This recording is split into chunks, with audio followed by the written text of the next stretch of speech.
So feminism in the light of the scripture. Okay.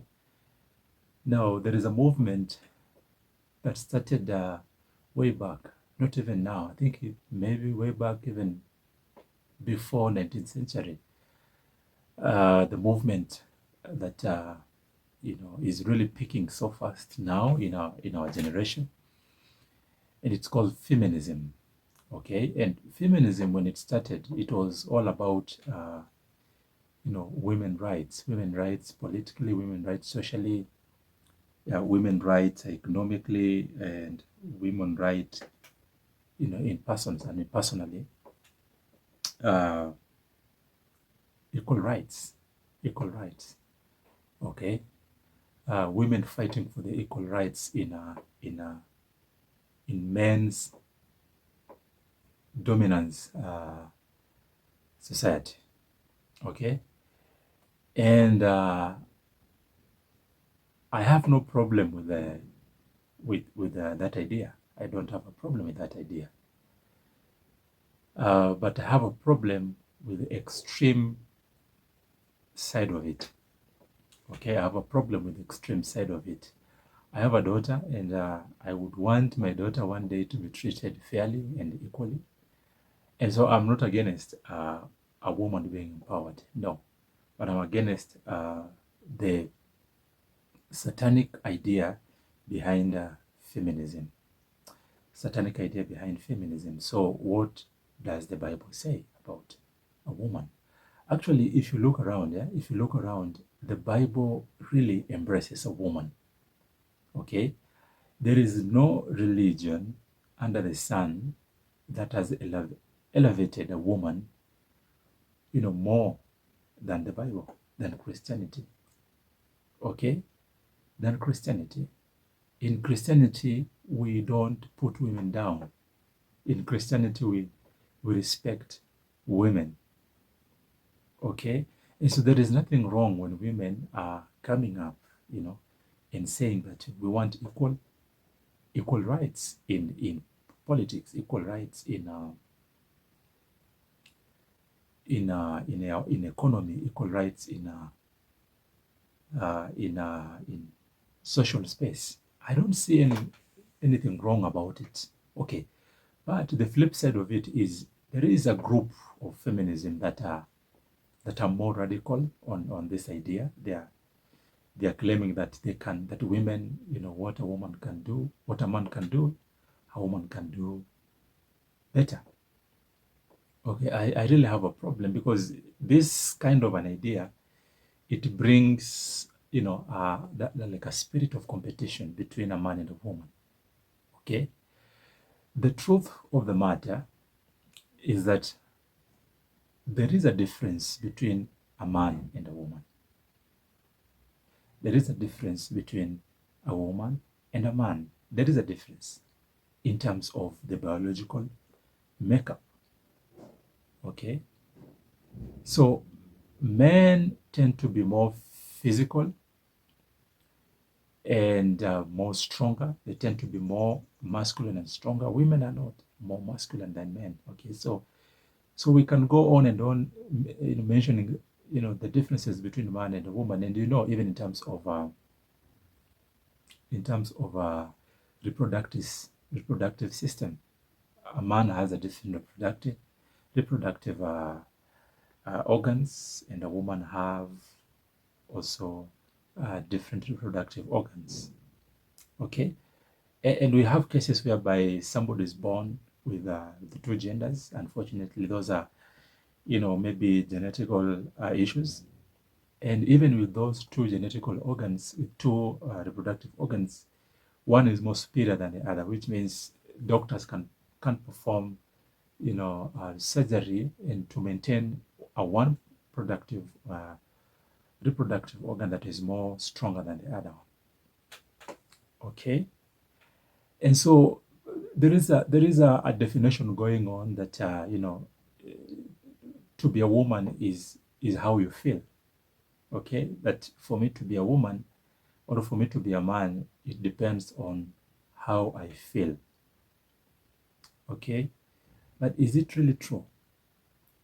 that even now I can just feel like I want to be a woman, and don't call me Mr. Jack, call me, Mrs. Jack.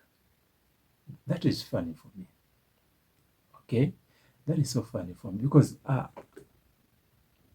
man should be a man. Okay? It does not matter how, the feeling I have. Feelings are deceptive. Okay? If for example, if now I feel like killing someone, should I go and kill? You see? So we need to take captive of how we feel. We are not dictated or controlled by how we feel, but we are to live in practical and reality. A man is different from a woman. Even to those men and women who changes their hormones to, to either female to male or male to female, down the line it catches up with them in terms of you know uh, uh, psychologically. They get emotional psychological damage. Okay, so we in this generation have to be very careful that there are some things that we are not supposed to entertain, and this has nothing to do with suppressing a woman or suppressing anybody's right. Okay, but even the right which you're talking about, should be built on conviction. Okay, should be built on the conviction, of the scriptures. And so we men and women of God, we have to stand by the conviction of what the Bible really says.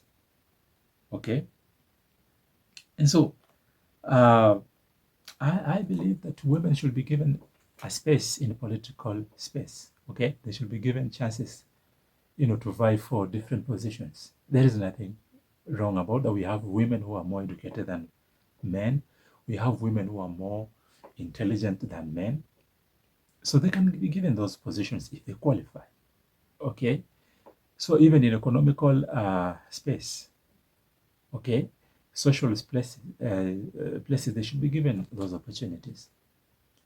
But we have to understand that there is a difference between, rights and roles. Okay, rights and roles. Okay, so over and over we know that there is a role for a woman and there is a role for a man. Okay, we have different roles, and this has nothing to do with equal rights. No, it has nothing to do with equal rights. Okay, a woman can only produce eggs in the reproductive organ. A man can only produce sperms. Okay, and these are roles. Okay, so these are roles given by the Creator that we can produce. Men can produce, seed, that is sperms, and women produce egg. Okay, and this has nothing to do with rights.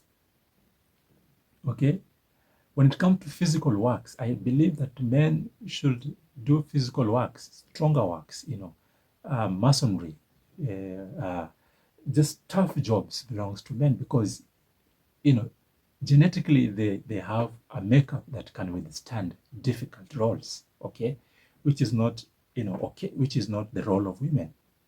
Okay, and when you say that, we are not demeaning women. Okay, we're not demeaning women.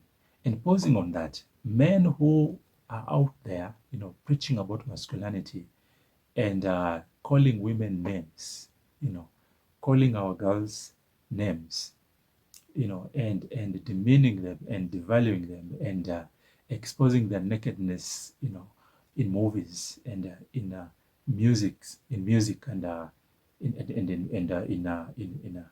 in you know on social media, women are being demeaning.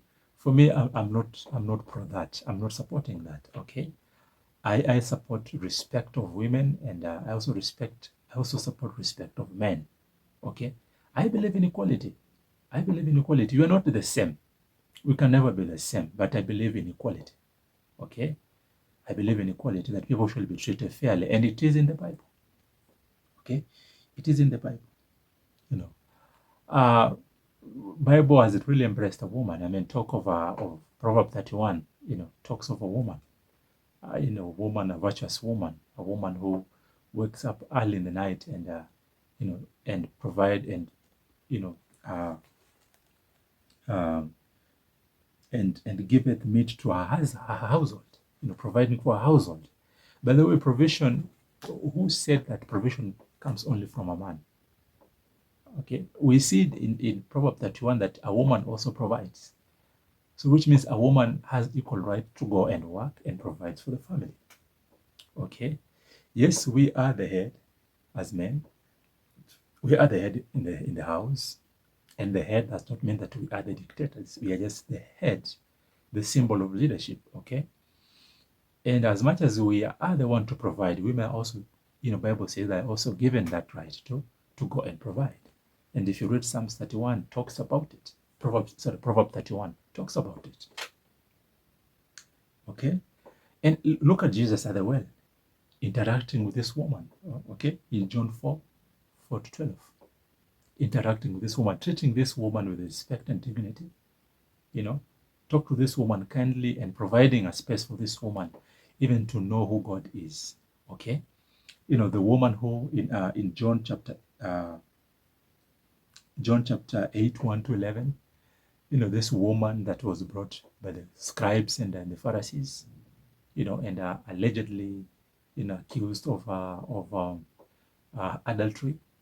Okay, and these scribes and Pharisees, actually the Bible says they were testing Jesus. Okay, and told Jesus that according to the law of Moses, we are supposed to, a woman found committing adultery is supposed to be, stoned. And Jesus just knelt down and started writing things, and Jesus said, if you've never sinned, be the first to stone this woman. And one by one they left, and Jesus told this woman, have they condemned you? No, even me, I'll not condemn you, I'll not judge you. But do not live in sin. Do not continue living in sin. Okay. See the way Jesus treated that woman. Okay. So all in all, from Genesis to Revelation, we see women being respected. Okay. And there's nowhere in the Bible that God has respected women. Okay. And so I really support that women should be given a space. I really support that women should be respected and women should be honored. But I don't agree with the extreme side of it, that women, are the same with men. That is not right. Women are not the same with men. They are not. Genetically, makeup are different. Okay, are different. And this idea of feminism that says that a woman, do not need a man, that is not true. Okay, that is not true. And Bible talks about 1 Corinthians 11:3 talks about that for the man is not of the woman, but the woman of the man. Okay, okay. Who came from one another? I mean, it's a man, it's a woman, sorry, who came from a man. Okay, so how could you say that you don't need a man? Okay, how could you say that you don't need a man? And you know deep down in your heart that you need a man. The same a man needs a woman. We need one another. Okay, a woman needs a man and a man needs a woman. The moment you try to change that, you're creating problems, okay, into the society. You're creating problems, and now you see rebellion going on with our young children, with our girls at school, and with our society, decaying society, because of this extreme side of feminism ideology, whereby women are saying that they just don't need a man. Okay, and they call also men trash and all kind of names. Okay, so I'm just saying that as Paul is saying in 1 Corinthians 11:12, that for as the woman is of the man, even so is the man also by the woman, but all things of God. All things of God. Okay, let me tell you, even the children that we have, you cannot have them by yourself. A woman cannot have a child by herself. Okay, she can operate on those scientific approach, but she will need also a seed from a man, a donor. Okay, and so End of the day, a woman needs a man. And end of the day, a man needs a woman. Even me, I was born by a woman and a man. I cannot stand here and demean a woman. And yet I was born from the womb of my mother. Okay? And so we need to be very careful on when we talk about the feminism. We need to be very respectful. We need to go back to the source. And the source is the Bible. The source is the creator. And God created man and woman. And we are equal in the eyes of the Lord. But we have different roles. We might have rights, the same rights, but our roles are different. Otherwise, may the Lord bless you. I hope this word has reached you well, and I believe that that is something which you've learned. Please follow me up and like, share, and comment, and also subscribe. Otherwise, may the Lord bless you.